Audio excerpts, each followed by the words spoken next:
welcome you all to the online worship of Bangalore South Church this morning. Even as we have gathered to worship God, let's turn our Bibles to the Acts of the Apostles, chapter number 7, verse number 36. ಬೆಳಗಿನ ಹೊತ್ತಾರೆಯಲ್ಲಿ ದೇವರನ್ನು ಆರಾಧಿಸುವುದಕ್ಕಾಗಿ ನಾವೆಲ್ಲರೂ ಒಟ್ಟಾಗಿ ಸೇರಿಕೊಂಡು ಬಂದಿರುವಾಗ ನಮ್ಮ ಸತ್ಯವೇದಗಳನ್ನು ಅಪೊಸ್ತಲರ ಕೃತ್ಯಗಳು 7ನೇ ಅಧ್ಯಾಯದ 36ನೇ ವಾಕ್ಯವನ್ನು ಓದಿಕೊಳ್ಳೋಣ.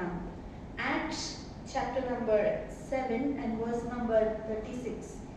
He led them out of Egypt and did wonders and miraculous signs in Egypt, at the Red Sea, and for 40 years in the desert.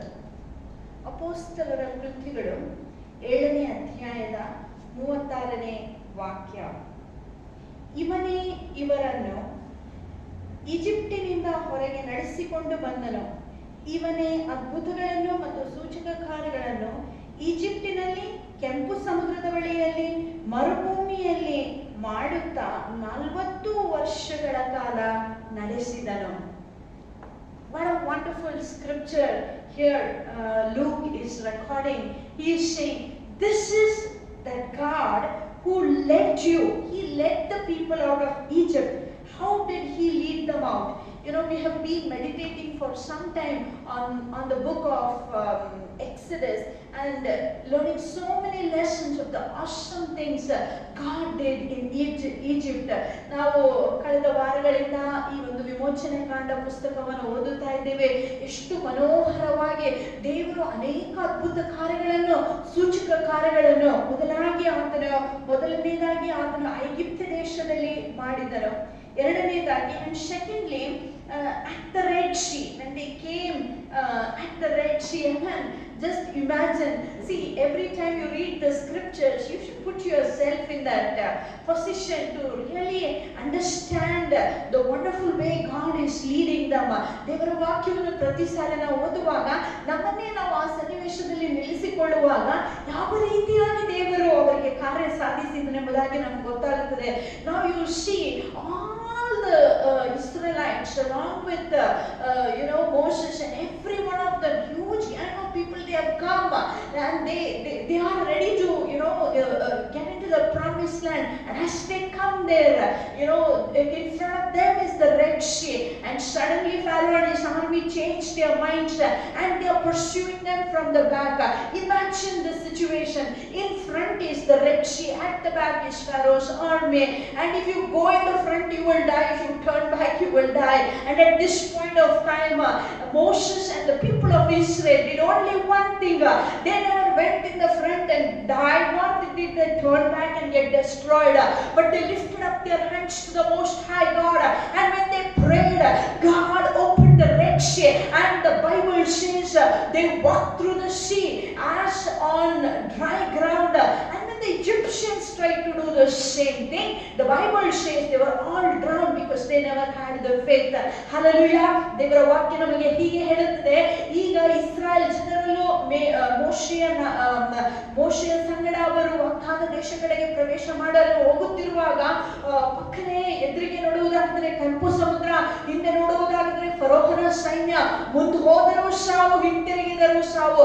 ಇಂತಹ ಒಂದು ಇಕ್ಕಟ್ಟಿನ ಪರಿಸ್ಥಿತಿಯಲ್ಲಿ ಮೋಶೆ ಮತ್ತು ಇಸ್ರಾಯೇಲ್ ಜನರು ಅವರು ಮುಂದೆ ಹೋಗದೆ ಹಿಂತಿರುಗದೆ ಅವರು ತಮ್ಮ ಕೈಗಳನ್ನು ಯೆಹೋವನ ಕಡೆಗೆ ಎತ್ತಿ ಅವರು ಪ್ರಾರ್ಥನೆ ಮಾಡಿದಂತಹ ವೇಳೆಯಲ್ಲಿ ದೇವರ ವಾಕ್ಯ ಹೇಳುತ್ತದೆ, ದೇವರು ತಾನೇ ಕೆಂಪು ಸಮುದ್ರವನ್ನು ಆತನು ವಿಭಜನೆ ಮಾಡಿ ಅವರು ನೆಲದ ಮೇಲೆ ನಡೆದಂತೆ ನಡೆದು ಹೋದರೆಂಬುದಾಗಿ. Hallelujah. That was the miracle at the Red Sea. ಅಷ್ಟು ಮಾತ್ರವಲ್ಲ, the Bible continues to say, and for 40 years in the desert God led them. 40 ವರ್ಷಗಳ ಕಾಲ ಮರುಭೂಮಿಯಲ್ಲಿ ದೇವರು ಈ ಇಸ್ರಾಯೇಲ್ ಜನರನ್ನು ನಡೆಸಿದನು. How did he lead them? ಯಾವ ರೀತಿಯಾಗಿ ಆತನು ನಡೆಸಿದನು? The Bible says during their journey, during the morning hours, God would come to them as a pillar of cloud. Hallelujah. ಹಗಲಿನ ಸಮಯದಲ್ಲಿ ದೇವರು ಮೇಘ ಸ್ತಂಭವಾಗಿ, and in the night he would come as a pillar of fire. ರಾತ್ರಿ ವೇಳೆಯಲ್ಲಿ ಚಳಿರುವಂತ ಸಮಯದಲ್ಲಿ ಅಗ್ನಿಸ್ತಂಭವಾಗಿ ಆತನು ಇಸ್ರಾಯೇಲರನ್ನು ಒಂದಲ್ಲ ಎರಡಲ್ಲ ಮೂರಲ್ಲ ನಾಲ್ಕಲ್ಲ ದಿನ ದಿನಗಳು 40 ವರ್ಷಗಳ ಕಾಲ ದಿನಂಪ್ರತಿ ಅಗ್ನಿಸ್ತಂಭ ಮತ್ತು ಮೇಘಸ್ತಂಭವಾಗಿ ನಡೆಸಿದಂತ ದೇವರು ನಮ್ಮ ದೇವರಾಗಿದ್ದಾನೆ. Friends, our God is not an ordinary person. Our God doesn't show up here and there. When you read the scriptures, the God of the scriptures is a real God. What He did for Israelites, He will do it yet again. Israel ಜನರಿಗೆ ಮಾಡಿದ ಸಂಗತಿಗಳನ್ನು ಪುನಃ ನಮ್ಮ ಜೀವಿತದಲ್ಲಿ ಮಾಡಲಿಕ್ಕಿದ್ದಾನೆ. ನಿಮ್ಮ ಪರಿಸ್ಥಿತಿ ಇವತ್ತು ಏನಾಗಿದೆ ನನಗೆ ಗೊತ್ತಿಲ್ಲ. I don't know if you are facing a Red Sea ahead of you and Pharaoh's army is pursuing you. You have no way and you say, friend, or back I will die. But this morning I would like to encourage you. The God of Moses is our God. Hallelujah. ಮುಂದೆ ಹೋದರೂ ಸಾಯುತ್ತೇವೆ, ಹಿಂತಿರುಗಿ ಹೋದರೂ ಸಾಯುತ್ತೇವೆ, ನಮ್ಮ ಗತಿ ಏನೆಂಬುದಾಗಿ ನೀವು ದೇವರಲ್ಲಿ ಕೂಗಿಕೊಳ್ಳುವಂತ ಸಮಯದಲ್ಲಿ ಮೋಶೆಯ ದೇವರು ನಮ್ಮ ದೇವರಾಗಿದ್ದಾನೆ. ಅವರಿಗೆ ಬಿಡುಗಡೆ ಕೊಟ್ಟಾತನು ನಮಗೂ ಸಹ ಬಿಡುಗಡೆ ಕೊಡುವಾತನಾಗಿದ್ದಾನೆ. ಅಷ್ಟು ಮಾತ್ರವಲ್ಲದೆ, that's not all my friends. For 40 years the Bible says every day, you know, they had the pillar of cloud in the morning and the pillar of fire in the night. How good God was. He was so concerned about their comfort even in the wilderness. Hallelujah. ದೇವರು ಈ ಪ್ರಿಯ ಜನರನ್ನು ನಡೆಸುವಂತ ಸಮಯದಲ್ಲಿ ಅವರು ಸುರಕ್ಷಿತವಾಗಿರಬೇಕು, ಅವರ ಪ್ರಯಾಣ ಸುಖಕರವಾಗಿರಬೇಕೆಂಬುದಾಗಿ ನೆನೆಸಿಕೊಂಡು ಅವರಿಗೆ ಆತನು ಅಗ್ನಿಸ್ತಂಭವಾಗಿಯೂ ಮೇಘಸ್ತಂಭವಾಗಿ ನಡೆಸಿದರು. ಇದೇ ದೇವರು ನಮ್ಮ ದೇವರಾಗಿದ್ದಾನೆ. ಇಂಥ ದೇವರನ್ನು ನಾವು ಕೊಂಡಾಡುವುದಕ್ಕೆ ನಮಗೆ ಇನ್ಯಾವ ಕಾರಣ ಬೇಕಾಗಿಲ್ಲ. ದೇವಚಂದ್ರೆ, ಬೆಳಗಿನ ಹೊತ್ತಾರೆಯಲ್ಲಿ ನಮ್ಮ ಧ್ವನಿಗಳನ್ನು ಕರ್ತನ ಮುಂದೆ ನಾವು ಮೇಲಕ್ಕೆತ್ತಿ ಆತನನ್ನು ಕೊಂಡಾಡೋಣ. ಯಾಕಂದ್ರೆ ಆ ದಿನ ಅದ್ಭುತವನ್ನು ಮಾಡಿದ ಆತನು ನಮ್ಮ ಜೀವಿತದಲ್ಲಿ ಆತನ ಅದ್ಭುತಗಳನ್ನು ಮಾಡಲಿಕ್ಕಿದ್ದಾನೆ. ಇಸ್ರಾಯೇಲರನ್ನು ಅಂದು ನಡೆಸಿದಂತ ದೇವರು ನಮ್ಮನ್ನು ಸಹ ಆತನು ನಡೆಸುವಾತನಾಗಿದ್ದಾನೆ. ಯಾವುದೇ ಕಷ್ಟ ಬಂದರೂ ಸಹ, ಯಾವುದೇ ನಿರಾಶೆಗಳಿದ್ದರೂ ಸಹ ಕೈ ಬಿಡುವಂತ ದೇವರು ನಮ್ಮ ದೇವರಲ್ಲ. ತಕ್ಕ ಸಮಯದಲ್ಲಿ ಆತನು ನಮ್ಮನ್ನ ಕೈ ಹಿಡಿದು ಮನೋಹರವಾಗಿ ಯಾರು ನೆನೆಸಿದ ಹಾಗೆ ಆತನನ್ನು ನಡೆಸುವಂತ ದೇವರಾಗಿದ್ದಾನೆ. What a wonderful God we serve this morning. Let us worship this God. There is no God like our God. He is so wonderful. He is so considerate. He is a God who is interested in the well-being of His saints. Hallelujah. ದೇವರು ತನ್ನ ಸದ್ಭಕ್ತರ ಮೇಲಿನಲ್ಲೇ ಆತನು ಆಸಕ್ತಿ ವಹಿಸುವಾತನಾಗಿದ್ದಾನೆ. What a wonderful God. Let us thank Him for His grace over our lives. And we know that He will do amazing things in each one of our lives as we follow Him all the days of our life. Let us pray. God, we just thank You for the scriptures that we read this morning. You are a wonderful God. You did many miracles in Egypt. You did miracles at the Red Sea. And for 40 long years, every day you were with Your people and You led them in the desert journey of their life. You are the same God this morning. Father, I pray this morning, oh God, Lord, that You would minister to every soul, Lord, who is worshiping You this morning. Lord, strengthen every heart that is discouraged. Heal every wounded heart, oh God. And I pray in the name of Jesus that they would meet with You, Lord God, like never before this morning, oh God. May they be able to see You as a pillar of fire, as a pillar of cloud. Father, they would experience amazing deliverances in their life this morning as they worship You. Help us to this very end. In Jesus' name we pray, God. Amen. Amen. Hallelujah. What a wonderful God we have. ನಮ್ಮ ದೇವರು ಖಂಡಿತವಾಗಿಯೂ ಅದ್ಭುತನಾದಂಥ ದೇವರಾಗಿದ್ದಾನೆ. ಈ ದೇವರನ್ನು ಈ ಬೆಳಗಿನ ಹೊತ್ತಾರೆಯಲ್ಲಿ ನಾವು ಸ್ತುತಿಸೋಣ, ಆರಾಧನೆ ಮಾಡೋಣ. ಯಾಕಂದ್ರೆ ನಮ್ಮಂಥ ದೇವರು ಯಾರೂ ಇಲ್ಲ. ಹಲ್ಲೆಲೂಯಾ.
ಕರ್ತನೇ ನಿನ್ನನ್ನು ಆರಾಧಿಸುವುದಕ್ಕೆ ನಿನ್ನ ಮಕ್ಕಳಿಗೆ ಸಹಾಯ ಮಾಡಬೇಕೆಂಬುದಾಗಿ ಬೇಡಿಕೊಳ್ಳುತ್ತೇವೆ.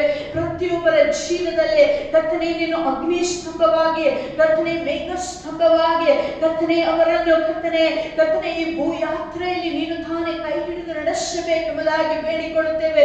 ಬೆಳಗಿನ ಹೊತ್ತಾರೆಯಲ್ಲಿ ಕರ್ತನೇ ಸೋತು ಹೋದಂತ ಎಲ್ಲಾ ಮಕ್ಕಳನ್ನು ನೀನು ತಾನೇ ಬಲಪಡಿಸಿ ಎಂಬುದಾಗಿ ಬೇಡಿಕೊಳ್ಳುತ್ತೇವೆ. ನಿನ್ನ ಪ್ರೀತಿಯಲ್ಲಿ ಕರ್ತನೇ ಅವರು ಮತ್ತೊಂದು ಸಾರಿ ಬಲ ಹೊಂದಲೆಂಬುದಾಗಿ ಬೇಡಿಕೊಳ್ಳುತ್ತೇವೆ. ಕರ್ತನೇ ನೀನು ತಾನೇ ಬೆಳಗಿನ ಹೊತ್ತಾರೆಯಲ್ಲಿ ಅಪ್ಪ ನಿನ್ನ ಆ ದಿವ್ಯ ಶಕ್ತಿಯನ್ನು ಪ್ರತಿಯೊಬ್ಬರ ಜೀವಿತದಲ್ಲಿ ತೋರ್ಪಡಿಸಬೇಕೆಂಬುದಾಗಿ ಬೇಡಿಕೊಳ್ಳುತ್ತೇವೆ. ಪ್ರಾರ್ಥನೆ ಮಾಡುವಂತಹ ಪ್ರತಿಯೊಬ್ಬರ ಜೀವಿತಗಳಲ್ಲಿ ಅದ್ಭುತ ಕಾರ್ಯಗಳು, ಸೂಚಕ ಕಾರ್ಯಗಳು, ಮಹತ್ ಕಾರ್ಯಗಳು ನಡೆಯಲೆಂಬುದಾಗಿ ದೇವರೇ ನಾವು ಬೇಡಿಕೊಳ್ಳುತ್ತೇವೆ. ನಿನ್ನ ವಾಕ್ಯದಲ್ಲಿ ನಾವು ಕಲಿಯುತ್ತಿರುವ ಹಾಗೆ ಅಪ್ಪ ನಿನ್ನ ಮಕ್ಕಳ ಮಧ್ಯದಲ್ಲಿಯೂ ಮತ್ತು ಕರ್ತನೆಯನ್ನು ತಿಳಿಯದವರ ಮಧ್ಯದಲ್ಲಿ ನೀನು ಒಂದು ವ್ಯತ್ಯಾಸವನ್ನು ಉಂಟು ಮಾಡಲಿಕ್ಕಿತ್ತು ಎಂಬುದಾಗಿ ಆ ವ್ಯತ್ಯಾಸವು ಕರ್ತನೆ ಎಲ್ಲರ ಜೀವಿತಗಳಲ್ಲಿ ಕಂಡು ಬರಲೆಂಬುದಾಗಿ ಬೇಡಿಕೊಳ್ಳುತ್ತೇವೆ. ದೇವರೇ ಈ ದಿನಗಳಲ್ಲಿ ಸ್ವಾಮಿ ನಿನ್ನ ಸಭೆಯನ್ನು ವಿಶೇಷವಾಗಿ ನೀನು ಸಂಧಿಸು. ಕರ್ತನೆ ವಿಮೋಚನ ಕಾಂಡದಲ್ಲಿ ಓದುವಂತಹ ಅದ್ಭುತಗಳು ಮತ್ತೊಂದು ಸಾರಿ ನೆರವೇರಲೆಂಬುದಾಗಿ ನಾವು ಬೇಡಿಕೊಳ್ಳುತ್ತೇವೆ. ಇದರ ಮುಖಾಂತರ ಅನೇಕರು ನಿನ್ನ ಕಡೆಗೆ ತಿರುಗಿಕೊಂಡು ನಿನ್ನ ರಾಜ್ಯಕ್ಕೆ ಸೇರ್ಪಡೆ ಆಗುವುದಕ್ಕೆ ಸಹಾಯ ಮಾಡುವುದಾಗಿ ಯೇಸು ನಾಮದಲ್ಲಿ ಬೇಡಿಕೊಂಡಿದ್ದೇವೆ ತಂದೆಯಾದ ದೇವರೇ. ಆಮೇನ್, ಆಮೇನ್. Let's sing this Kannada, the next Kannada song. It says, ಜಯಧ್ವಜ ಹಿಡಿಯೋಣ, ನಾವು ವೀರರಾಗಿ ಸಾಗೋಣ. ಹಲ್ಲೆಲೂಯಾ. ಇಸ್ರಾಯೇಲ್ ಜನರ ಹಾಗೆ ನಾವು ಕುಗ್ಗಿ ಹೋಗುವುದು ಬೇಡ, ಸೋತು ಹೋಗುವುದು ಬೇಡ. ಯಾವುದೇ ಕಷ್ಟದಲ್ಲಿ ನಾವು ಸಿಕ್ಕಾಕಿಕೊಂಡರೂ ಸಹ ಜಯಧ್ವಜವನ್ನು ಹಿಡಿದುಕೊಂಡು ನಾವು ವೀರರಾಗಿ ಸಾಗೋಣ. ಏನಕ್ಕಂದ್ರೆ ಈ ಒಂದು ಯಾತ್ರೆಯಲ್ಲಿ ನಾವು ಬಂಡಿಗರಾಗಿ ಹೊರಟಿಲ್ಲ, ಆದ್ರೆ ಈ ಒಂದು ಯಾತ್ರೆಯಲ್ಲಿ ಕರ್ತನು ತಾನೇ ನಮ್ಮ ಸಂಗಡ ಬರಲಿಕ್ಕಿದ್ದಾನೆ. ನಾವು ಆಗಲೇ ಓದಿದ ಹಾಗೆ ಅಗ್ನಿ ಸ್ತಂಭವಾಗಿಯೋ ಮೇಘ ಸ್ತಂಭವಾಗಿಯೋ ಆತನು ನಮ್ಮನ್ನು ನಡೆಸಲಿಕ್ಕಿದ್ದಾನೆ. ಆದ್ದರಿಂದ ನಾವು ಸೋತು ಹೋಗುವುದು ಬೇಡ. ಪ್ರಾರ್ಥನೆಯಿಂದ ನಾವು ಆತನಲ್ಲಿ ಭರವಸೆ ಇಟ್ಟು ನಂಬಿಕೆಯಲ್ಲಿ ಮುಂದೆ ಹೋಗುವಾಗ ಅನೇಕ ಅಡ್ಡಿಗಳೆಲ್ಲ ಅದು ಸರಿಪಡಿಸಲ್ಪಡುತ್ತದೆ ಮತ್ತು ನಾವು ಜಯದಿಂದ ಜಯಕ್ಕೆ ಹೋಗುವರಾಗಿರುತ್ತೇವೆ. Let's sing this song and let us worship God.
Kedu garu sutti kunna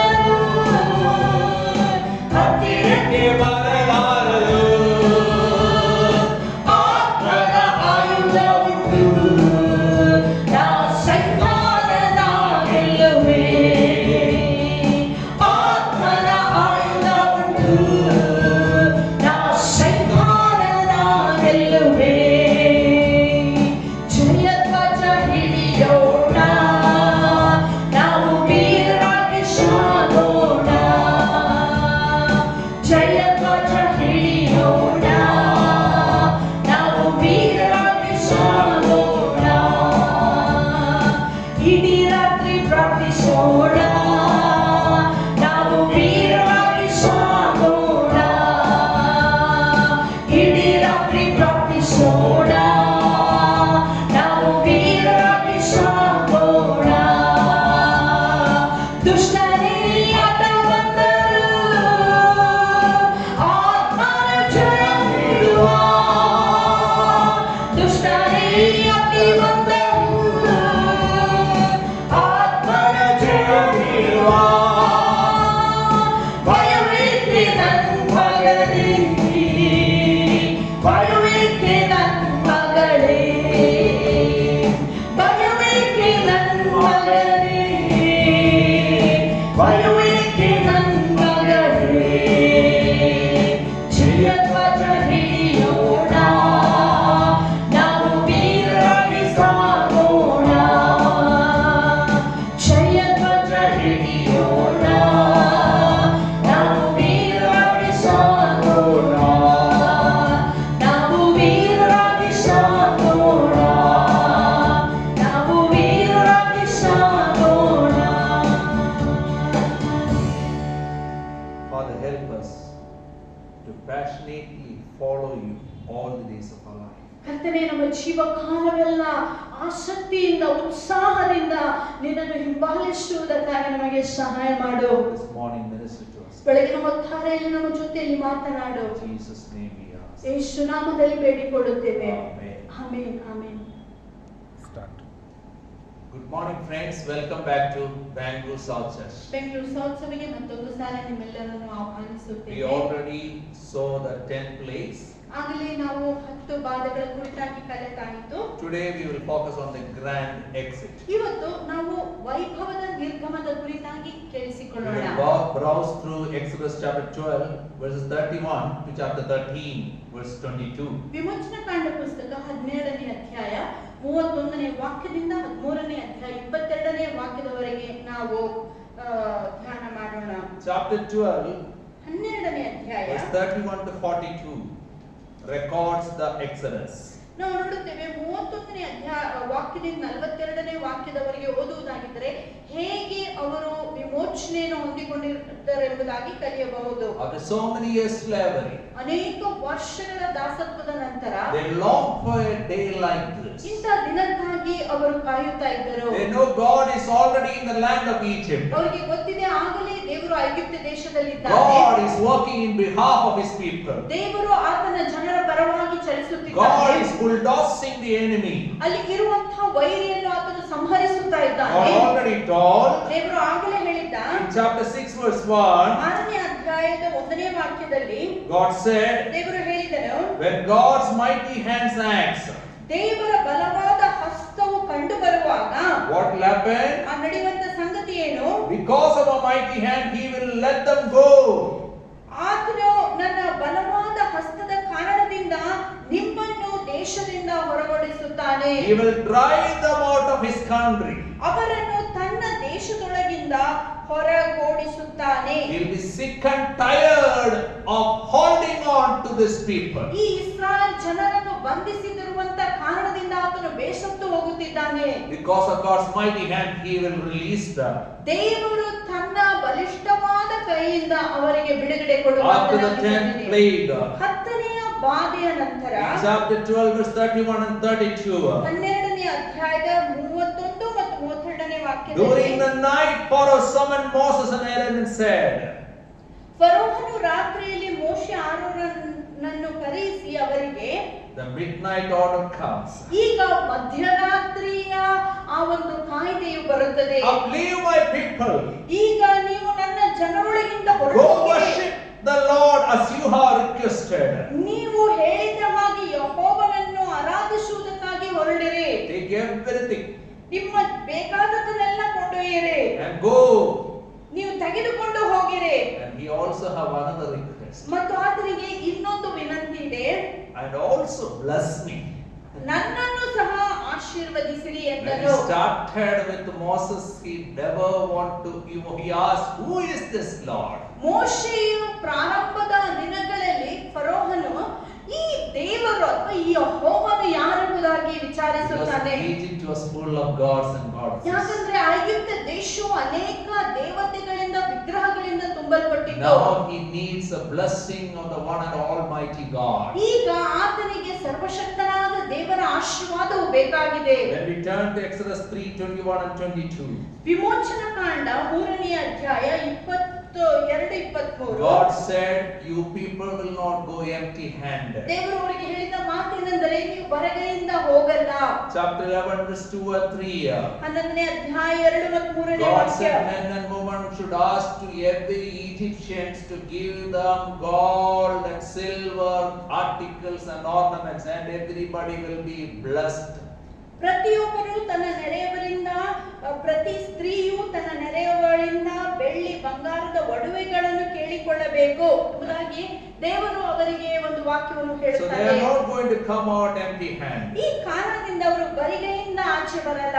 Much beyond the expectation, it happened so fast. ಅವರು ನೆನೆಸಿರುವಂತಕ್ಕಿಂತ ಹೆಚ್ಚಾಗಿ ಅನೇಕ ಸಂಗತಿಗಳಾಗಲು ಆರಂಭಿಸಿದವು. Egyptians urged them please to hurry and leave the country because they thought they all will die.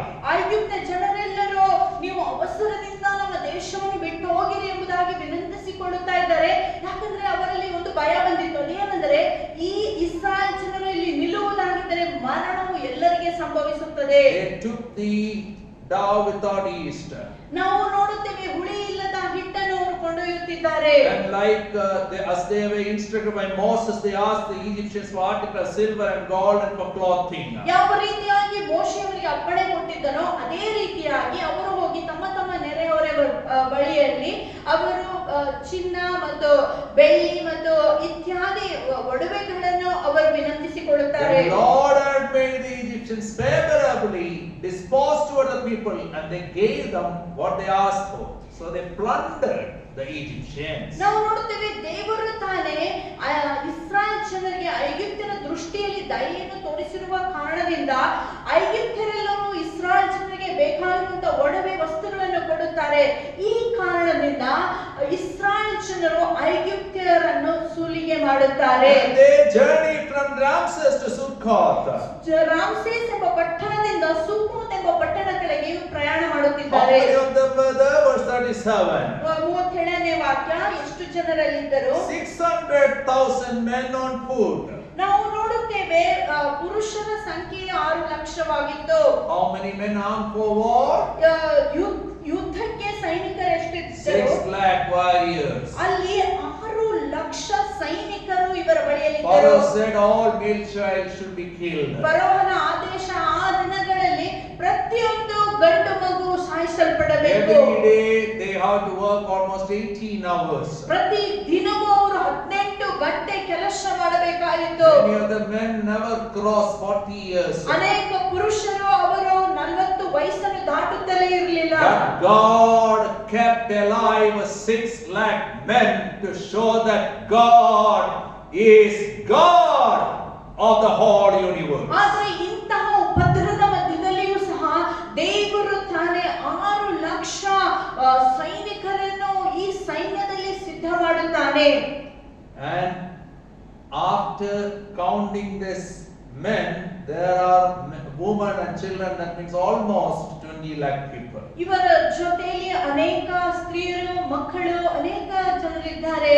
ಬಹುತೇಕವಾಗಿ ಒಂದು 20 ಲಕ್ಷ ಜನಸಂಖ್ಯೆ ಇವರದಾಗಿತ್ತು. Verse 38 reminds us many other people went up with them. ಮತ್ತು 38ನೇ ವಾಕ್ಯ ನಮಗೆ ಇನ್ನೊಂದು ವಿಷಯ ಹೇಳುತ್ತದೆ. ಅದೇನೆಂದರೆ ಇನ್ನು ಇತರರು ಸಹ ಅವರ ಸಂಗಡ ಹೊರಟರೆಂಬುದಾಗಿ. Other slaves, they followed God's people.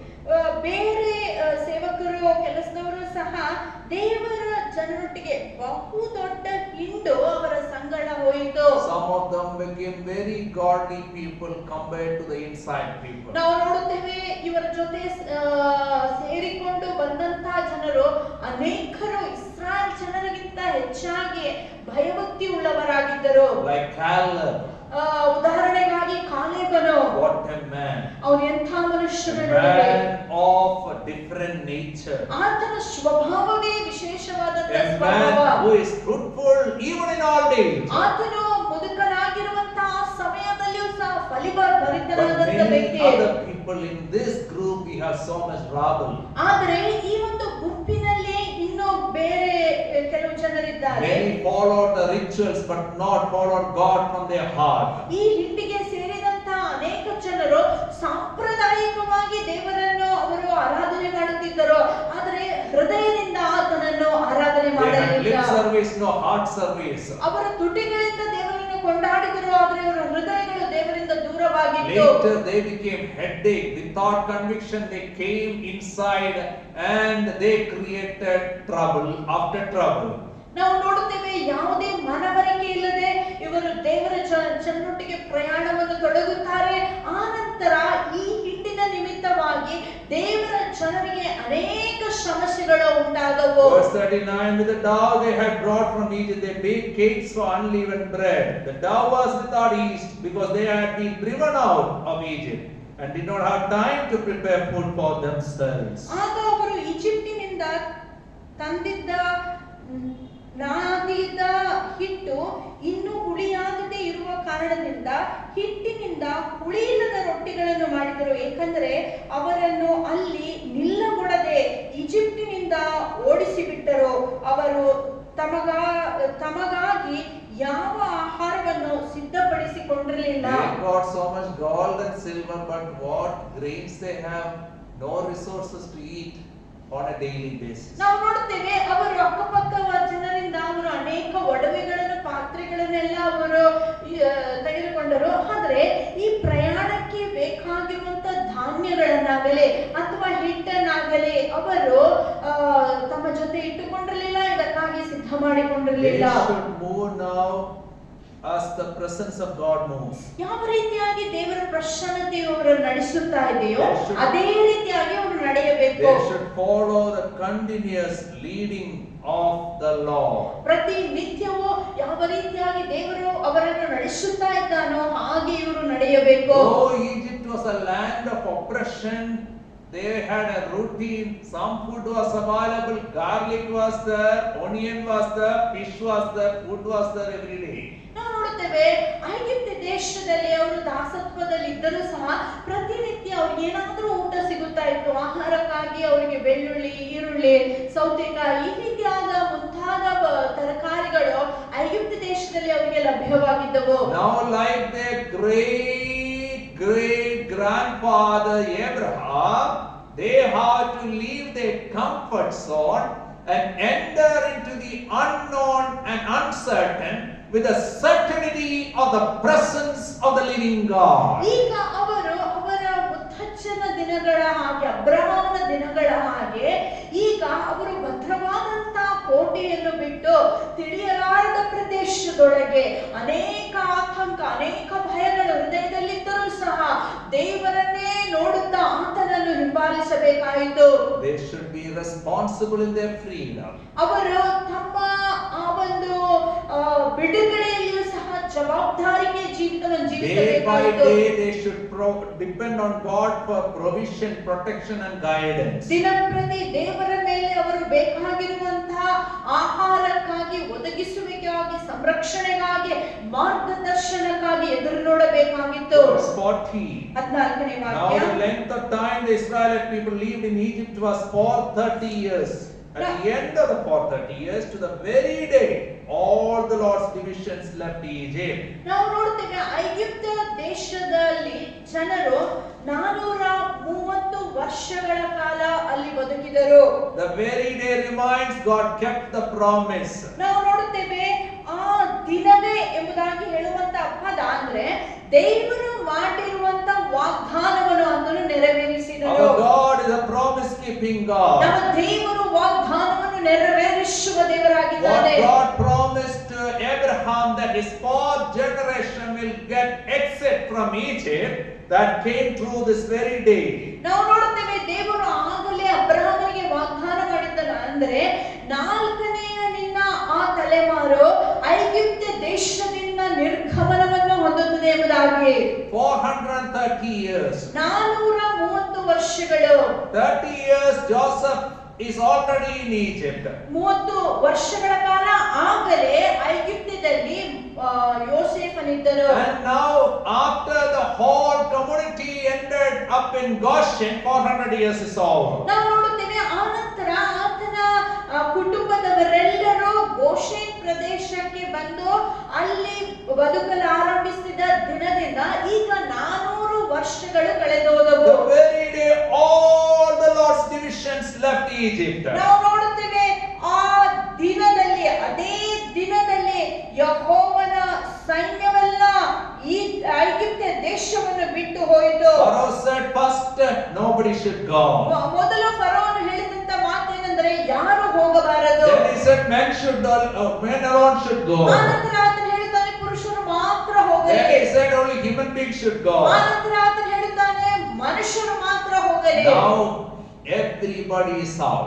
ಈಗ ನಾವು ನೋಡುವುದಾಗಿದ್ರೆ ಎಲ್ಲರೂ ಹೊರಟಿದ್ದಾರೆ. When God's time comes, ದೇವರ ಸಮಯ ಬರುವಾಗ enemy will be clean bound. ನಾವು ನೋಡುತ್ತೇವೆ ವೈರಿಯು ಸಂಹರಿಸಲ್ಪಡುತ್ತಾನೆ. And you will have grand exit. ನೀವು ವೈಭವದಿಂದ ನಿರ್ಗಮನವನ್ನು ಹೊಂದಿಕೊಳ್ಳುತ್ತೀರಿ. That night was a horror night. ಆ ಒಂದು ರಾತ್ರಿಯು ಭಯಂಕರವಾದ That ರಾತ್ರಿ. night is a night of celebration. ಆ ರಾತ್ರಿ ಒಂದು ಆಚರಣೆಯ ರಾತ್ರಿ. That night is a night of mixed feelings. ಆ ರಾತ್ರಿ ಒಂದು ವಿಶೇಷವಾದಂತ ಭಾವನೆಗಳಿಂದ ತುಂಬಿದಂತ ರಾತ್ರಿ. They have anxiety of uncertain future. ಬರುವಂತ ಭವಿಷ್ಯದ ಕುರಿತಾಗಿ ಅವರಿಗೆ ಆತಂಕವಿದೆ. They are not used with the invisible Lord. ಈ ಒಂದು ಅದೃಶ್ಯನಾದ ದೇವರ ಪರಿಚಯ ಅವರಿಗೆ ಇನ್ನೂ ಆಗಿಲ್ಲ. But Bible says, ಆದರೆ ದೇವರ ವಾಕ್ಯ ಇಂತ verse ಹೇಳುತ್ತದೆ 42, 42ನೇ because the ವಾಕ್ಯ, Lord kept vigil that night to bring them out of Egypt. On this night, all the Israelites are to keep vigil to honor the Lord for the generations to come. ಆತನು Egypt ದೇಶದಿಂದ ಅವರನ್ನು ಹೊರಗೆ ತಂದ ಕಾರಣ ಇದು ಯೆಹೋವನಿಗೆ ಆಚರಿಸಬೇಕಾದ ರಾತ್ರಿಯಾಗಿತ್ತು. ಇಸ್ರಾಯೇಲರು ತಮ್ಮ ಸಂತತಿಗಳಲ್ಲಿ ಯೆಹೋವನಿಗೆ ಆಚರಿಸಬೇಕಾದ ರಾತ್ರಿಯೂ ಇದೆ. The Lord kept vigil. ದೇವರು ತಾನೇ ಇಡೀ ರಾತ್ರಿ ಆತನು The ಎಚ್ಚರವಾಗಿದ್ದನು. invisible Lord, he doesn't need to sleep. ಈ ಅದೃಶ್ಯನಾದ ದೇವರಿಗೆ ನಿದ್ರೆ ಬೇಕಾಗಿಲ್ಲ. Because the Lord kept vigil. ಆತನು ನಿದ್ರಿಸದೇ ಇರುವ Every ಕಾರಣದಿಂದ year Jewish people, ಪ್ರತಿ ವರ್ಷ ಯಹೂದ್ಯ ಜನರು one night they celebrate this vigil night. ಪ್ರತಿ ವರ್ಷ ಆ ಇದೇ ರಾತ್ರಿಯಂದು ಈ ಹಬ್ಬವನ್ನು ಅವರು How they ಆಚರಿಸುತ್ತಾರೆ. celebrate? ಅವರು ಹೇಗೆ ಆಚರಣೆ Idhi ಮಾಡ್ತಾರೆ? ratri pratisona. All night we are going to pray. All night they will be reading scriptures. ಇಡೀ ರಾತ್ರಿ ವಾಕ್ಯವನ್ನು ಧ್ಯಾನ All night they will pray. ಇಡೀ ರಾತ್ರಿ ಅವರು And they will ಪ್ರಾರ್ಥನೆ celebrate the grand exit. ಮತ್ತು ಅವರು ವೈಭವದ ಆಚರಣೆಯನ್ನು ಅವರು ಮಾಡುತ್ತಾರೆ. We should also celebrate. ನಾವು ಸಹ ಹಾಗೆ ಆಚರಣೆ We ಮಾಡಬೇಕು. get dead in trespasses and sin. ನಾವು ಒಂದಾನೊಂದು ಕಾಲದಲ್ಲಿ ಪಾಪದಲ್ಲಿ ಅಪರಾಧಗಳಲ್ಲಿ We ಸತ್ತೋಗಿದ್ದೇವೆ. were slaves to the flesh, the devil and the evil one. ನಾವು ನೋಡ್ತೇವೆ ನಮ್ಮ ಸ್ವಂತ ಶರೀರ ಭಾವಕ್ಕೆ, ಸೈತಾನನಿಗೆ, ಲೋಕಕ್ಕೆ ನಾವು But ದಾಸರಾಗಿದ್ದೆವು. when we share the divine nature, ಆದ್ರೆ ನಾವು ದೈವಿಕ ಸ್ವಭಾವಗಳಲ್ಲಿ we are ಪಾಲ್ಗೊಳ್ಳುವಾಗ out of the bondage. ನಾವು ಬಂಧನದಿಂದ ಹೊರಗೆ ಬಂದಿದ್ದೇವೆ And we walked into ಮತ್ತು freedom. ನಾವು ಆ ಬಿಡುಗಡೆ ನಡೆಯುತ್ತೇವೆ. Out of darkness, ಕತ್ತಲೆಯಿಂದ we ಹೊರಗೆ moved into the marvelous light. ನಾವು ದಿವ್ಯ ಬೆಳಕಿನಲ್ಲಿ And we ಪ್ರವೇಶಿಸುತ್ತೇವೆ should celebrate every day with Lord ಮತ್ತು ಪ್ರತಿ ದಿನವೂ ನಾವು ಕರ್ತನ ಜೊತೆ by meditating His word, ಆತನ ವಾಕ್ಯವನ್ನು by delighting in His word, ಆತನ ವಾಕ್ಯದಲ್ಲಿ ನಾವು by walking in His ways, ಆತನ ಸನ್ಮಾರ್ಗದಲ್ಲಿ and ನಡೆಯಬೇಕು. taking every moment, Lord, thank you for this moment, I love you. ಪ್ರತಿ ಸಾರಿ ನಾವು ಕರ್ತನಿಗೆ ಇಂತೆನ್ನಬೇಕು, ದೇವರ ಈ ಕ್ಷಣದಿಂದ ನಿನ್ನನ್ನು ಅತಿಯಾಗಿ ನಾನು Now ಪ್ರೀತಿಸುತ್ತೇನೆ. God is again giving them the Passover restrictions. ಈಗ ನಾವು ನೋಡ್ತೇವೆ ಪಸ್ಕ ಹಬ್ಬದ ನಿಯಮಗಳನ್ನು ದೇವರವರಿಗೆ That ಕೊಡುತ್ತಿದ್ದಾನೆ. reminds them, ಅವರಿಗೆ ಮರುಜ್ಞಾಪಿಸುವಂತ whichever ವಿಷಯ, house they accepted the blood of the lamb, ಯಾವ್ಯಾವ ಮನೆಯು ಯಜ್ಞದ ಕುರಿಯ ರಕ್ತವನ್ನು ಸ್ವೀಕಾರ the ಮಾಡಿಕೊಂಡಿತ್ತು Lord passed over the houses. ಅಂತ ಮನೆಗಳನ್ನು ಯೆಹೋವನು ದಾಟಿದನು. When all crossless houses, death happened, no death in cross accepted houses. ಯಾವ್ಯಾವ ಮನೆಗಳಲ್ಲಿ ಶಿಲುಬೆಯ ಸಂಕೇತವಿರಲಿಲ್ಲವೋ ಅಂತ ಎಲ್ಲಾ ಮನೆಗಳಲ್ಲಿ ಮರಣವು ಸಂಭವಿಸಿತು. ಆದರೆ ಆ ಒಂದು ಕ್ರೂಜೆಯ ಆ ಸಂಕೇತವನ್ನು ಹೊಂದಿಕೊಂಡಂತ ಮನೆಯಲ್ಲಿ ಮರಣವು ಸಂಭವಿಸಲಿಲ್ಲ. Verse 43 to 51. 43ನೇ ವಾಕ್ಯದಿಂದ 51ನೇ ವಾಕ್ಯ. God says, every inside can take part in the Passover provided they are circumcised. ಯಾರ್ಯಾರು ಈ ಪಸ್ಕ ಹಬ್ಬವನ್ನು ಆಚರಿಸಬಹುದೆಂದರೆ ಯಾರ್ಯಾರು ಸುನ್ನತಿ ಮಾಡಿಸಿಕೊಂಡಿದ್ದಾರೋ ಅವರು ಮಾತ್ರವೇ. All those who have accepted that I belong to the Lord and Lord belongs to me, such people who have the mark of Lord in their body, such people can take part in the Passover ceremony. ಯಾರ್ಯಾರು ಯೆಹೋವನ ಸುನ್ನತಿಯನ್ನು ಮಾಡಿಸಿಕೊಂಡಿದ್ದಾರೋ ಆತನ ಚಿಹ್ನೆಯನ್ನು ತಮ್ಮ ದೇಹದ ಮೇಲೆ ಸ್ವೀಕಾರ ಮಾಡಿಕೊಂಡಿದ್ದಾರೋ ಅಂತವರು ಮಾತ್ರವೇ ಪಸ್ಕ ಹಬ್ಬವನ್ನು ಆಚರಿಸಲು ಸಾಧ್ಯವಾಗುತ್ತದೆ. When Jesus the Passover lamb was crucified, ಯೇಸು ಕ್ರಿಸ್ತನ ನಮ್ಮ ಪಸ್ಕವಾದ ಯೇಸು ಅಂದು ಶಿಲುಬೆಯ ಮೇಲೆ ಆತನು ಯಜ್ಞವಾಗಿ ಅರ್ಪಿಸಲ್ಪಟ್ಟಾಗ, John's gospel recorded in chapter 19 verse 36. ಯೋಹಾನನ ಸುವಾರ್ತೆ 19ನೇ ಅಧ್ಯಾಯದ 36ನೇ ವಾಕ್ಯ ಹೀಗೆ ಹೇಳುತ್ತದೆ, Not one of his bones will be broken. ಆತನ ಮೂಳೆಗಳಲ್ಲಿ ಒಂದು ಮುರಿಯಲ್ಪಡುವುದಿಲ್ಲ. To point that, it is verse chapter Exodus 12:46 and 47 says, you should have it within the house without breaking the bone of the lamb. ಇದನ್ನೇ ಸೂಚಿಸುವುದಕ್ಕಾಗಿ ನಾವು ನೋಡುವುದಾಗಿದ್ರೆ ವಿಮೋಚನಾ ಕಾಂಡ 12ನೇ ಅಧ್ಯಾಯ 46 ಮತ್ತು 47ನೇ ವಾಕ್ಯದಲ್ಲಿ ಅದು ಹೀಗೆ ಬರೆಯಲ್ಪಟ್ಟಿದೆ, ಮೂಳೆಗಳನ್ನು ಮುರಿಯದೆ ಮನೆಯ ಒಳಗೆ ಇದನ್ನು ನೀವು ತಿನ್ನಬೇಕು. The insider and outsider has provision to take part in the Passover provided they fall in terms with God's terms. ಹೊರಗಿನವರಾಗಲಿ ಒಳಗಿನವರಾಗಲಿ ದೇವರ ನಿಯಮಗಳನ್ನು ಸ್ವೀಕರಿಸಿ ಅಲ್ಲಿ ನಡೆಯುತ್ತಾ ಇದ್ದರೆ ಮಾತ್ರವೇ ಇದರಲ್ಲಿ ಪಾಲ್ಗೊಳ್ಳಲು Verse ಸಾಧ್ಯವಾಗುತ್ತದೆ. 50 and 51. 50 ಮತ್ತು 51ನೇ ವಾಕ್ಯ, All the Israelites did just what the Lord had commanded Moses and Aaron. ಯಾವ ಉಪದೇಶವನ್ನು ದೇವರು ಮೋಶೆ ಆರೋನನಿಗೆ ಕೊಟ್ಟರೋ ಅದನ್ನು ಇಸ್ರಾಯೇಲರೆಲ್ಲ ಅದನ್ನು And ಮಾಡಿದರು. on that very day, ಆ ದಿನದಂದೇ when 430 years is over, 430 ದಿನಗಳ the Lord brought the Israelites out of Egypt by their divisions. ನಾವು ನೋಡುತ್ತೇವೆ ಅವರ ಕುಲಗಳನುಸಾರವಾಗಿ ದೇವರು ತಾನೇ ಇಸ್ರಾಯೇಲ್ ಜನರನ್ನು ಐಗುಪ್ತ ದೇಶದಿಂದ ಹೊರಗೆ ಕರೆದುಕೊಂಡು ಬರುತ್ತಾನೆ. What a beautiful day. ಓ, ಎಂಥ ಸುಂದರವಾದ ದಿನವಾಗಿತ್ತು. Grand exit is so beautiful. ವೈಭವ ನಿರ್ಗಮನ ಅದು ಒಂದು ಸುಂದರವಾದಂತ But ಅನುಭವ. now there is a ownership change. ಆದ್ರೆ ಈಗ ಒಂದು ಯಜಮಾನತನದ ಬದಲಾವಣೆ ಬರುತ್ತದೆ. All these years they are used with the Pharaoh's enslaving. ಇಲ್ಲಿಯ ತನಕ ಅವರು ಫರೋಹನ ದಬ್ಬಾಳಿಕೆಗೆ ಅವರು ತಮ್ಮನ್ನೇ ತಾವು ಒಳಪಡಿಸಿಕೊಂಡಿದ್ದರು. All these years many of us are addicted to sin. ಅನೇಕ ವರ್ಷಗಳ ಕಾಲ ನಮ್ಮಲ್ಲಿ ಅನೇಕರು ಪಾಪವನ್ನು ಮಾಡುವುದು ನಮಗೆ But ರೂಢಿಯಾಗಿದೆ. the new ownership is come. ಆದ್ರೆ ನಮಗೆ ಹೊಸ ಯಜಮಾನನು When ಬರುವಾಗ you are out of Egypt, out of sin, you are dead to sin and you are alive to Jesus Christ. ಆದ್ರೆ ಪಾಪದಿಂದ ನಾವು ಹೊರಗೆ ಬರುವಂತ ಸಮಯದಲ್ಲಿ ಪಾಪಕ್ಕೆ ಸತ್ತವರಾಗಿ ಕ್ರಿಸ್ತನಿಗೆ ನಾವು ಬದುಕುವರಾಗಿರುತ್ತೇವೆ. To remind that we have the celebration of the unleavened bread. ಇದನ್ನು ಮರುಜ್ಞಾಪಿಸುವುದಕ್ಕಾಗಿ ನಮಗೆ ಹುಳಿ ಇಲ್ಲದ ರೊಟ್ಟಿಯ ಹಬ್ಬ ಉಂಟು. First thing what you have to do is you have to consecrate every firstborn meal.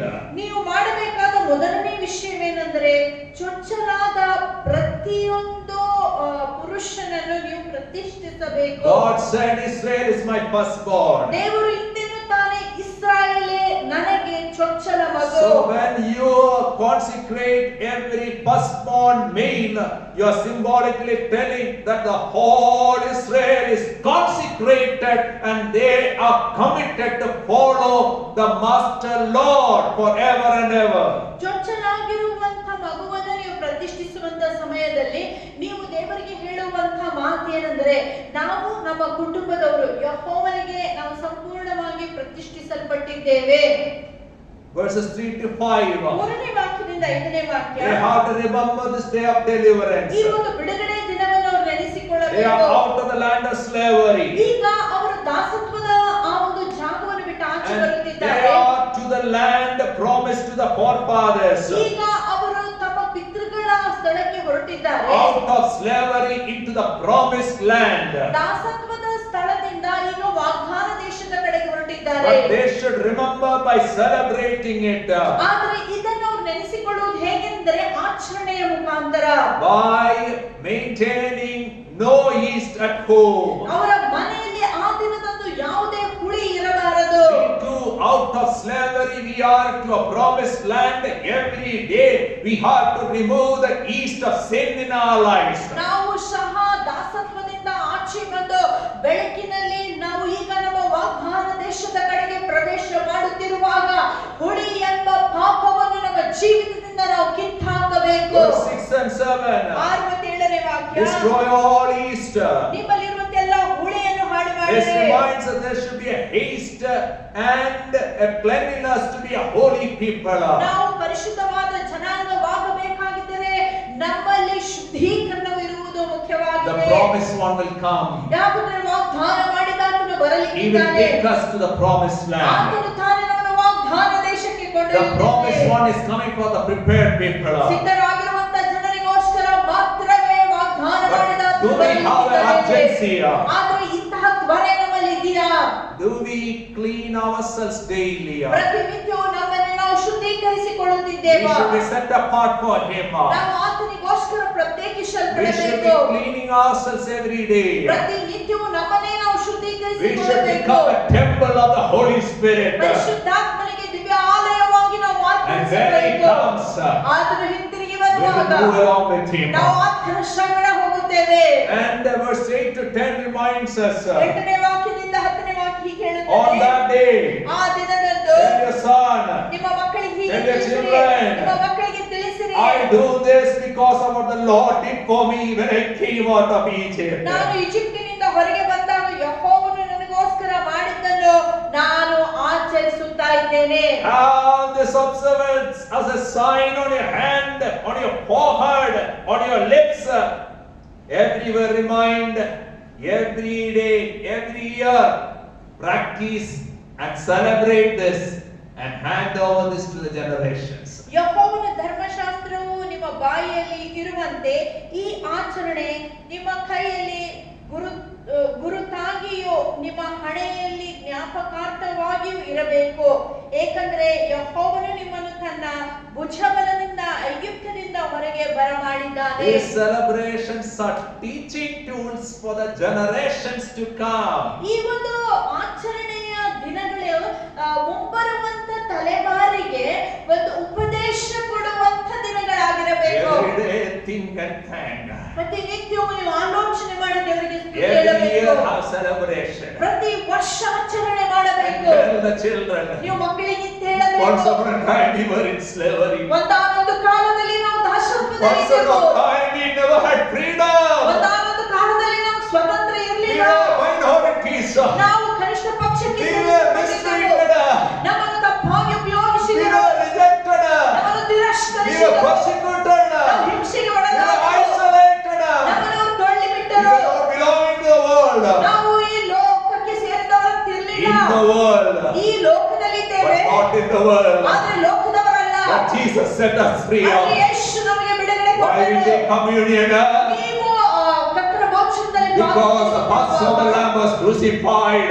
ಪಸ್ಕದ ಆ ಕುರಿಮರಿಯು ಶಿಲುಬೆ ಮೇಲೆ ಹಾಕಲ್ಪಟ್ಟ Lord has ಕಾರಣದಿಂದ set us free. ದೇವರು ನಮಗೆ ಬಿಡುಗಡೆ We are ಕೊಟ್ಟಿದ್ದಾನೆ. on the way to the promised land. ನಾವು ಆ ಒಂದು ವಾಗ್ದಾನ ದೇಶದ ಕಡೆಗೆ ಪ್ರಯಾಣ ನಡೆಸಿದ್ದೇವೆ. Everywhere, every day.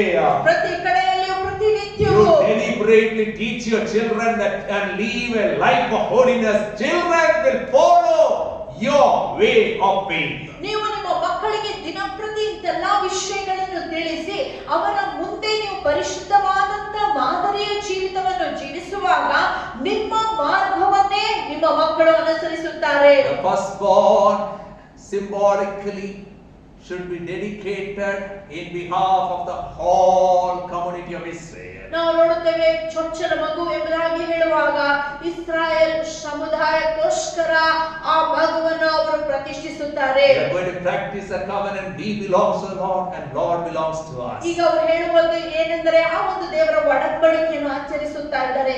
ನಾವು ಯೆಹೋವನಿಗೆ ಸೇರಿಕೊಂಡಿದ್ದೇವೆ, ಯೆಹೋವನು ನಮ್ಮವನು. Verses 11 to 16. 11ನೇ ವಾಕ್ಯದಿಂದ 16ನೇ ವಾಕ್ಯ. How you will offer the firstborn? ಯಾವ ರೀತಿಯಾಗಿ ಚೊಚ್ಚಲ ಮಗುವನ್ನು ನೀವು ಪ್ರತಿಷ್ಠಿಸಬೇಕು. If you read Numbers 18:15 to 17, ಒಂದು ವೇಳೆ ನೀವು ಅರಣ್ಯಕಾಂಡ ಪುಸ್ತಕ 18ನೇ ಅಧ್ಯಾಯ 15ನೇ ವಾಕ್ಯದಿಂದ 17ನೇ ವಾಕ್ಯದವರೆಗೆ ಓದುವುದಾಗಿದ್ದರೆ, if it is a clean animal, sacrifice that animal to the Lord. ಒಂದು ವೇಳೆ ಯಾವುದಾದರೂ ಪ್ರಾಣಿ ಶುದ್ಧ ಪ್ರಾಣಿಯಾಗಿದ್ದರೆ ಅದನ್ನು ಯಜ್ಞವಾಗಿ ದೇವರಿಗೆ If it ಅರ್ಪಿಸಬೇಕು. is an unclean animal, firstborn of an unclean animal, then sacrifice a lamb in behalf of that animal and redeem that animal. ಒಂದು ವೇಳೆ ಆ ಒಂದು ಪ್ರಾಣಿ ಅಶುದ್ಧವಾದಂತ ಪ್ರಾಣಿಯಾಗಿದ್ದರೆ ಆ ಪ್ರಾಣಿಯ ಪರವಾಗಿ ಒಂದು ಕುರಿಮರಿಯನ್ನು ನೀವು ಯಜ್ಞವಾಗಿ ಅರ್ಪಿಸಿ ಈ ಒಂದು ಪ್ರಾಣಿಯನ್ನು ನೀವು ವಿಮೋಚಿಸಬೇಕು. If it is a human being, ಒಂದು ವೇಳೆ ಮನುಷ್ಯನಾಗಿದ್ದರೆ redeem by giving 5 shekels of silver, that is 55 grams, to the priest. ನೀವು 5 ಶೇಕೆಲ್ ಬೆಳ್ಳಿಯನ್ನು ಆ ಯಾಜಕನಿಗೆ ಕೊಟ್ಟು ಚೊಚ್ಚಲ ಮಗನನ್ನು ನೀವು ವಿಮೋಚಿಸಿಕೊಳ್ಳಬೇಕು. Why? ಯಾಕೆ ಇದನ್ನು ಮಾಡಬೇಕು? Because when God dealt with all the firstborns in Egypt, God saved us, the firstborn of His people. ಯಾಕಂದರೆ ಆ ದಿನದಂದು ದೇವರು ಐಗುಪ್ತ ದೇಶದಲ್ಲಿರುವಂತ ಎಲ್ಲಾ ಚೊಚ್ಚಲ ಮಕ್ಕಳನ್ನು ಕೊಂದಂತ ಸಮಯದಲ್ಲಿ ಇಸ್ರಾಯೇಲ್ ಮಕ್ಕಳನ್ನು ಸಂರಕ್ಷಿಸಿದನು. ಆ ಕಾರಣದಿಂದ The application of this is there in the New Testament. ನಾವು ಇದರ ಅನ್ವಯಿಸುವಿಕೆಯನ್ನು ನಾವು ಹೊಸ ಒಡಂಬಡಿಕೆಯಲ್ಲಿ There ನೋಡುತ್ತೇವೆ. is no condemnation for those who are in Christ Jesus today. ಈ ಒಂದು ಕ್ರಿಸ್ತನಲ್ಲಿ ಇದ್ದವಂತವರಿಗೆ ಅಪರಾಧ ನಿರ್ಣಯವಿಲ್ಲ. No more slavery or death. ಇನ್ನು ಮುಂದೆ ದಾಸತ್ವವಿಲ್ಲ, ಮರಣವಿಲ್ಲ. Are we celebrating that fact? ನಾವು ಅದನ್ನು ಇಂದು ಆಚರಿಸುತ್ತಾ ಇದ್ದೇವಾ? Are we glad that we are in Christ Jesus ನಾವು today? ಕ್ರಿಸ್ತನಲ್ಲಿ ಕ್ರಿಸ್ತೇಶುವಿನಲ್ಲಿ ಇದ್ದೇವೆ ಎಂಬುದಾಗಿ ನಾವು ಸಂತೋಷಿಸುತ್ತಾ ಇದ್ದೇವಾ? When we celebrate Lord, ನಾವು ಕ್ರಿಸ್ತನನ್ನು ಆಚರಿಸುವಾಗ none of His laws are burdensome. ಆತನ ಆಜ್ಞೆಗಳನ್ನು ಪಾಲಿಸುವುದು ನಮಗೆ ಭಾರ ಅಂತ When ಅನಿಸಲ್ಲ. we become called in the Lord, ಆದ್ರೆ ನಾವು ಕ್ರಿಸ್ತನಲ್ಲಿ ತಣ್ಣಗಾಗಿ ಹೋಗುವಾಗ following Lord is a stress. ಕ್ರಿಸ್ತನನ್ನು ಅನುಸರಿಸುವುದು ಅಥವಾ ಹಿಂಬಾಲಿಸುವುದು ಅದು ನಮಗೆ ಭಾರ ಎಂಬುದಾಗಿ ಅನಿಸುತ್ತದೆ. Chapter 13, 17 to 22. 13ನೇ ಅಧ್ಯಾಯ 17ನೇ ವಾಕ್ಯದಿಂದ ಮುಂದೆ We see the freedom at last. ನಾವು ನೋಡುತ್ತೇವೆ ಕೊನೆಯ ಪಕ್ಷಕ್ಕೆ ಅವರಿಗೆ ಬಿಡುಗಡೆ ಸಿಗುತ್ತದೆ. Verse 17. 17ನೇ ವಾಕ್ಯ, God did not leave them on the road to the Philistine country, though that was shorter.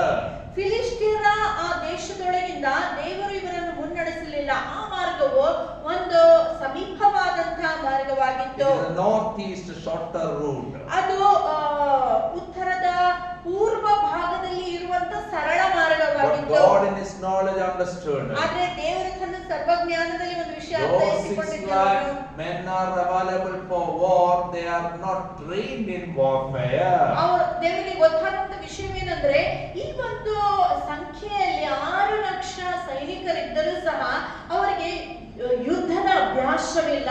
Those who are called by God, God equips them.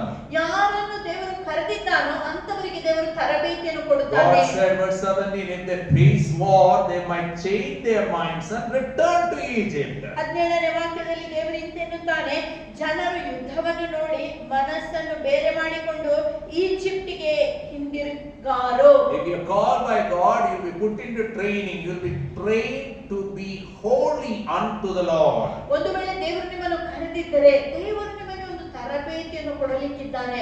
ಆ ತರಬೇತಿಯಲ್ಲಿ ದೇವರಿಗೋಸ್ಕರ ನೀವು ಪರಿಶುದ್ಧವಾಗಿ ಇರುವುದಕ್ಕೆ ತರಬೇತಿಯನ್ನು ಕೊಡುತ್ತಾನೆ. Suffering will prepare you to be all what God has planned for your life. ದೇವರು ನಿಮ್ಮ ಜೀವನದಲ್ಲಿ ಸಂಕಷ್ಟಗಳನ್ನು ಕಳಿಸುವಾಗ ದೇವರ ಕರೆಗೆ ನೀವು ರೂಪಾಂತರ ಹೊಂದಲಿಕ್ಕಿದ್ದೀರಿ. Now God took them to the southeast route by the desert road towards the Red Sea. ನಾವು ನೋಡುತ್ತೇವೆ ಈಗ ದೇವರು ಅವರನ್ನು ಕೆಂಪು ಸಮುದ್ರದ ಆ ಮಾರ್ಗದಲ್ಲಿ ಅಂದರೆ ದಕ್ಷಿಣದ ಪೂರ್ವ ಮಾರ್ಗದಲ್ಲಿ ಕೊಂಡೊಯ್ಯುತ್ತಾನೆ. Steps and stops of the righteous man comes from the Lord. ನಾವು ನೋಡುತ್ತೇವೆ ದೇವರು ತಾನೇ ನೀತಿವಂತನ ಮಾರ್ಗವನ್ನು ನೇಮಿಸಿದ್ದಾನೆ ಮತ್ತು ಮಾರ್ಗವನ್ನು ತಡೆಯುವಾತನಾಗಿದ್ದಾನೆ. God in His foreknowledge closes something for us. ನಾವು ನೋಡುತ್ತೇವೆ ದೇವರಿಗಾಗಲೇ ಆತನ ಸರ್ವಜ್ಞಾನದಲ್ಲಿ ನಮ್ಮ ವಿಷಯವಾಗಿ ಆತನಿಗೆ ಗೊತ್ತಿದೆ.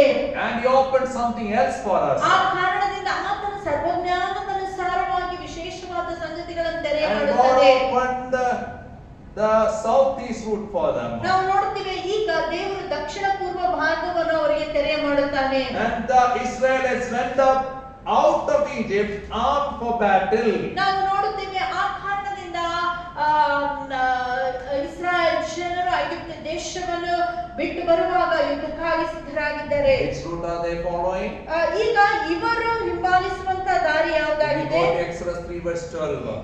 ವಿಮೋಚನಕಾಂಡ ಪುಸ್ತಕ 3ನೇ ಅಧ್ಯಾಯ 12ನೇ ವಾಕ್ಯ. God reminded Moses. ದೇವರು ಮೋಶೆಗೆ ಒಂದು ಮಾತು ಹೇಳುತ್ತಾನೆ. They will come back and worship the Lord in this Mount Horeb in Midian.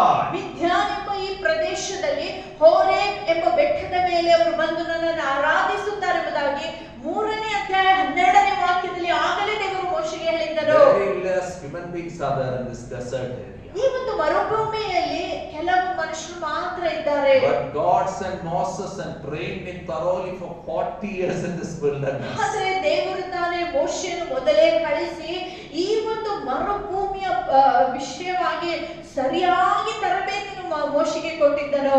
Taking 20 lakh people through the desert is not a joke. ನಾವು ನೋಡುತ್ತೇವೆ 20 ಲಕ್ಷ ಜನರನ್ನು ಒಂದು ಮರುಭೂಮಿಯಲ್ಲಿ ಮುನ್ನಡೆಸುವುದು ಇದು ಒಂದು ಸರಳವಾದ ವಿಷಯವಲ್ಲ. But Moses knows in and out of this area. ಆದರೆ ಮೋಶೆಗೆ ಈ ಒಂದು ಪರಿಸರ ಅಥವಾ ಈ ಮರುಭೂಮಿಯು ಸರಿಯಾಗಿ ಆತನಿಗೆ ಗೊತ್ತಿದೆ. Every moment you would thank God 40 years you sent me to wilderness and today it is blessing. ಪ್ರತಿ ಕ್ಷಣವೂ ಆತನು ಹೀಗೆ ನೆನೆಸಿ ದೇವರಿಗೆ ಸ್ತೋತ್ರ ಮಾಡಿರಬಹುದು.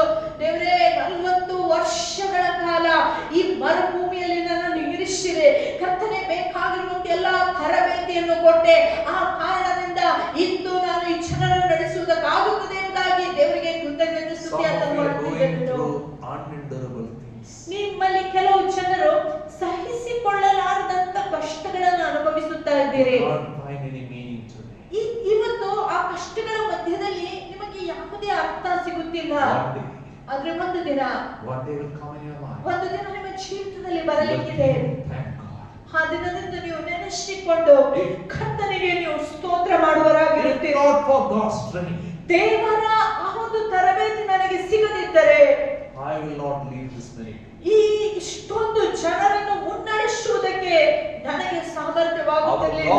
God is the most wise God. ನಮ್ಮ ದೇವರು ಜ್ಞಾನಿಗಳಲ್ಲಿಯೇ ಸರ್ವಜ್ಞಾನಿಯಾಗಿದ್ದಾನೆ. Moses is coming out. ಮೋಶೆ ಆಚೆ ಬರುವಾಗ, when he is coming out, ಆತನು ಆಚೆ ಬರುವಾಗ verse 19, he took the bonds of Joseph with him. ಆತನು ಯೋಸೇಫನ ಆ ಮೂಳೆಗಳನ್ನು ತನ್ನ ಜೊತೆಗೆ ತೆಗೆದುಕೊಂಡು ಬಂದಿದ್ದಾನೆ.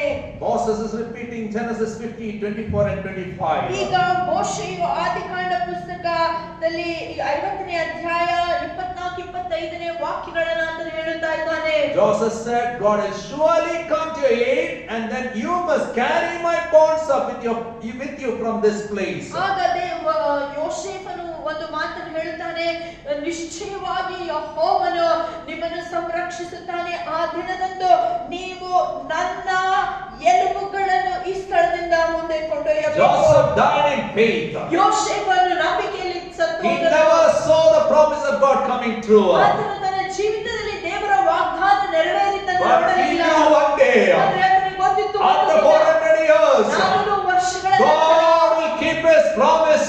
ದೇವರ ತಾನೇ ಆ ವಾಗ್ದಾನವನ್ನು ನೆರವೇರಿಸಲಿಕ್ಕಿದ್ದಾನೆ. His bones ಆತನ ಎಲುಬುಗಳು long to be in the promised land with God's people. ದೇವರ ಜನರೊಟ್ಟಿಗೆ ವಾಗ್ದಾನ ದೇಶದಲ್ಲಿರುವುದಕ್ಕೆ ಅದು ಹಾತೊರೆಯುತ್ತಿತ್ತು. His flesh, ಆತನ ದೇಹವು, his spirit, ಆತನ ಆತ್ಮವು, everything what belonged to him. ಆತನಿಗೆ ಇದ್ದಂತ ಎಲ್ಲಾ Long for the promises of God. ದೇವರ ವಾಗ್ದಾನಕ್ಕಾಗಿ ಅದು ಕಾಯುತ್ತಿತ್ತು. When God redeems his people, ದೇವರು ತನ್ನ ಜನರನ್ನು ಬಿಡಿಸುವ, God bring out his people. ದೇವರು ತನ್ನ ಜನರನ್ನು ಹೊರಗೆ ತರುವಾಗ, When God resurrected his people, ದೇವರು ತನ್ನ ಜನರನ್ನು ಪುನರುತ್ಥಾನಗೊಳಿಸಿದಾಗ my bonds should be there ನನ್ನ ಎಲುಬುಗಳು ಅಂದಲ್ಲಿರಬೇಕು. in the promised land. ಆ ವಾಗ್ದಾನ ದೇಶಕ್ಕೆ I ಸೇರ್ಪಡೆಯಾಗಬೇಕು. also should be resurrected. ನಾನು ಸಹ ಪುನರುತ್ಥಾನ ಹೊಂದಬೇಕು. I know my Redeemer lives. ನನಗೆ ಗೊತ್ತು ನನ್ನ ವಿಮೋಚಕನು When he comes with thousands of angels, ಆತನು ಸಾವಿರಾರು ದೂತರ ಸಂಘ or else if I die, ಯಾರ್ಯಾರು ಸತ್ತಿದ್ದಾರೋ, even if I am not receiving the promise of God, ನಾನು ಇವತ್ತು ಬದುಕಿದಾಗ ದೇವರ ವಾಗ್ದಾನ I should die in faith.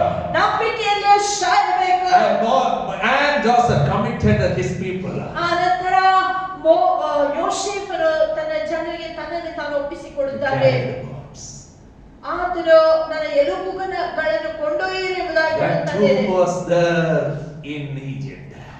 ಆ ಒಂದು ಯೋಸೇಫನ ಸಮಾಧಿಯು ಐಗುಪ್ತ ದೇಶದಲ್ಲಿ Every ಇತ್ತು. day doctor suffering Israel people. ಪ್ರತಿ ದಿನವೂ ಆ ಐಗುಪ್ತ್ಯರು ಇಸ್ರಾಯೇಲ್ ಜನರನ್ನು ದಬ್ಬಾಳಿಸುತ್ತಿದ್ದರು. Derived strength from the bones of Joseph. ಆದರೆ ಯೋಸೇಫನ ಎಲುಬುಗಳು ಅಂತವರಿಗೆ ವಿಶೇಷವಾದ ಬಲ ಭರವಸೆಯನ್ನು ಕೊಟ್ಟವು. They know ಅವರಿಗೆ ಗೊತ್ತಿದೆ God of Joseph ಯೋಸೇಫನ ದೇವರು will be there with us. ನಮ್ಮ ಸಂಗಡ ಇರಲಿಕ್ಕಿದ್ದಾನೆ. Out of slavery, ಆತನ ದಾಸತ್ವದಿಂದ ಆಚೆ He will set us free. ನಮ್ಮನ್ನು ಆತನು ಬಿಡಿಸಿದ್ದಾನೆ.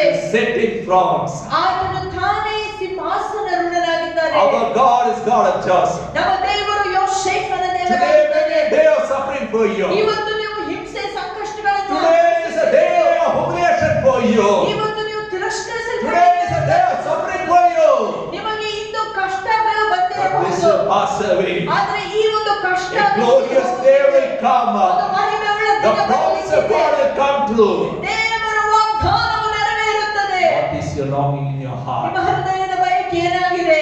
Joseph longed ಯೋಸೇಫನ ಬಯಕೆಯು not for the pleasures of Egypt. ಈ ಒಂದು ಐಗುಪ್ತ ದೇಶದ ವೈಭವಕ್ಕಲ್ಲ. His heart was not settled for the luxury of Egypt. ಆತನ ಹೃದಯವು ಐಗುಪ್ತ ದೇಶದಲ್ಲಿ ಇರುವಂತ ಎಲ್ಲಾ ಉತ್ತಮವಾದ ಸಂಗತಿಗಳಿಗಲ್ಲ.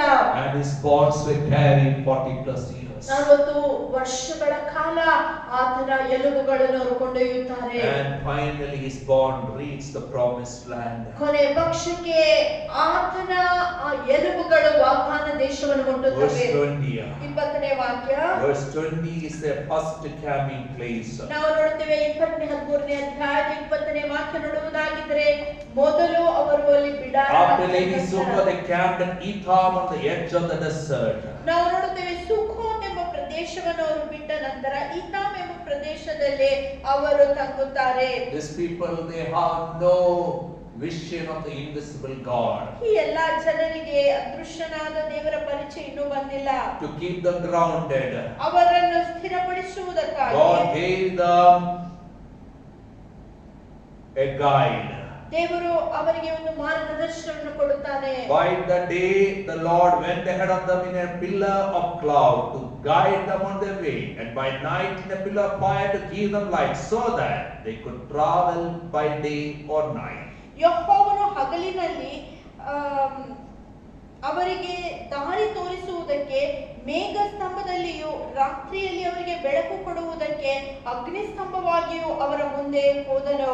Slavery prepared them for the 24/7 movement of God. ಅವರು ಈ ಒಂದು ದಾಸತ್ವದ ನಿಮಿತ್ತವಾಗಿ ಈ ಒಂದು ಪ್ರಯಾಣಕ್ಕಾಗಿ ತಮ್ಮನ್ನೇ ತಾವು ಸಿದ್ಧ ಮಾಡಿಕೊಂಡಿದ್ದರು. Neither the pillar of cloud by day nor the pillar of fire by night left its place in front of the people.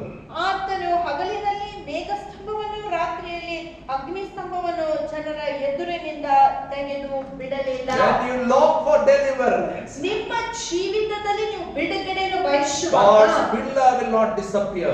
ದೇವರ ಸ್ತಂಭವು ನಿಮ್ಮನ್ನು ಬಿಟ್ಟು He ಹೋಗುವುದಿಲ್ಲ. will give you clarity. ಆತನು ನಿಮಗೆ ಸಂಗತಿಗಳನ್ನು He will ಸ್ಪಷ್ಟವಾಗಿ guide you day by day.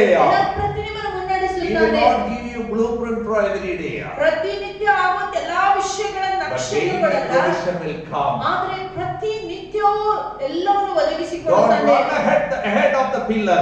ನೀವು ಸ್ತಂಭದ ಮುಂದೆ ಓಡಬೇಡಿರಿ. When pillar moves, don't sit. ಆದ್ರೆ ಸ್ತಂಭವು ಚಲಿಸುವಾಗ ನೀವು Move ಕುಳಿತುಕೊಳ್ಳಬಾರದು. along with the pillar. ನೀವು ಆ ಸ್ತಂಭದೊಟ್ಟಿಗೆ You ಮುಂದುವರಿಯಬೇಕು. will be safe. ನೀವು ಆಗ Pillar is ಸುರಕ್ಷಿತವಾಗಿರುತ್ತೀರಿ. not moving ಒಂದು ವೇಳೆ ಸ್ತಂಭವು ಚಲಿಸದಿದ್ದರೆ ನೀವು ಕಾದುಕೊಂಡಿರ್ರಿ. because master will move. ಯಾಕಂದ್ರೆ ಯಜಮಾನನು There is no ಚಲಿಸಲಿಕ್ಕಿದ್ದಾನೆ. stuck up situations. ಯಾಕಂದ್ರೆ ಬಂಧಿತವಾದಂತ ಪರಿಸ್ಥಿತಿಗಳು ದೇವರಿಗಿಲ್ಲ. Celebrate the grand exit. ಈ ಒಂದು ಅದ್ಭುತವಾದಂತ ಬಿಡುಗಡೆ ನೀವು ಆಚರಿಸಿರಿ. How to celebrate the grand exit? ನೀವು ಹೇಗೆ ಈ ಒಂದು ನಿರ್ಗಮನವನ್ನು By ಆಚರಿಸಬೇಕು? moving along with the pillar of God. ದೇವರ ಸ್ತಂಭದೊಂದಿಗೆ ನೀವು When ಚಲಿಸಬೇಕು. you move along with the pillar of God, ದೇವರ ಸ್ತಂಭದೊಂದಿಗೆ ನೀವು you will ಮುಂದುವರಿಯುವಾಗ understand the Lord is a good shepherd. ಆಗ ನಿಮಗೆ ಗೊತ್ತಾಗುತ್ತದೆ ಯೆಹೋವನೇ ಒಳ್ಳೆಯ You will ಕುರುಬನು. enjoy His provision. ಆತನ ಆ ಒಂದು ಒದಗಿಸುವಿಕೆ ನೀವು You will enjoy His ಆನಂದಿಸಿಕೊಳ್ಳಿರಿ. protection. ಆತನ ಸಂರಕ್ಷಣೆಯನ್ನು You will enjoy His ಆನಂದಿಸಿಕೊಳ್ಳಿರಿ. guidance. ಆತನ ಮಾರ್ಗದರ್ಶನವನ್ನು You Even when the whole world is dark, ಇಡೀ ಲೋಕವು ಕತ್ತಲೆ ಆಗಿರುವಾಗ they will be confused. ಆ ಎಲ್ಲರಿಗೂ ಗಲಿಬಿಲಿ But ಉಂಟಾಗುತ್ತದೆ. you will be on the move. ಆದರೆ ನೀವು ಚಲಿಸುತ್ತೀರಿ, You will be going forward. ನೀವು ಮುಂದೆ ಚಲಿಸುತ್ತೀರಿ, Forward!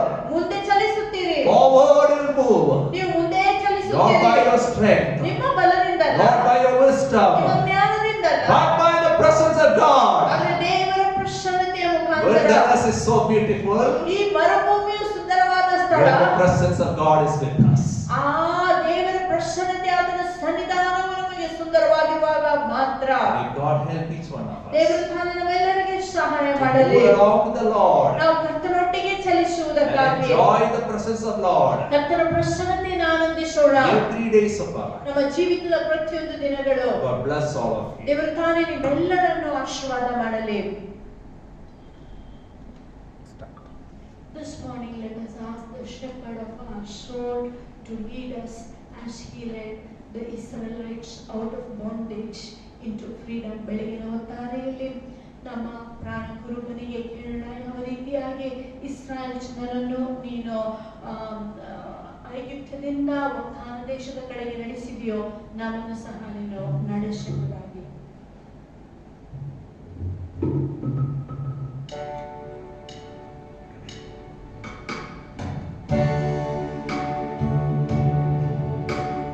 Shepherd of my soul, I give you full control.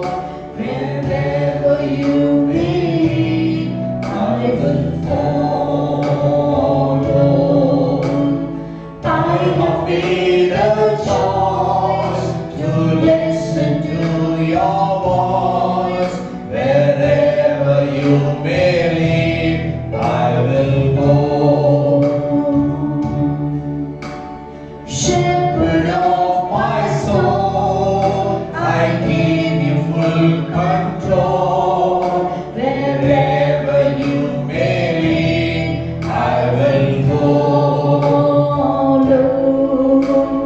I have made a choice to listen to your voice. Wherever you may lead, I will go. Be In quiet pasture, on by a gentle stream, the shepherd of my soul will be my side. Should I face a mighty mountain or a valley dark and deep, the shepherd of my soul will be my guide.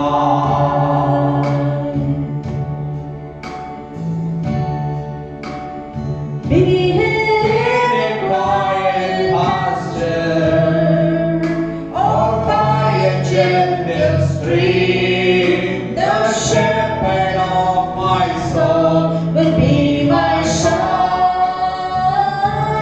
Should I face a mighty mountain or a valley dark and deep, the shepherd of my soul will be my my guide. The Shepherd of my soul will be my God. The shepherd of my soul will be my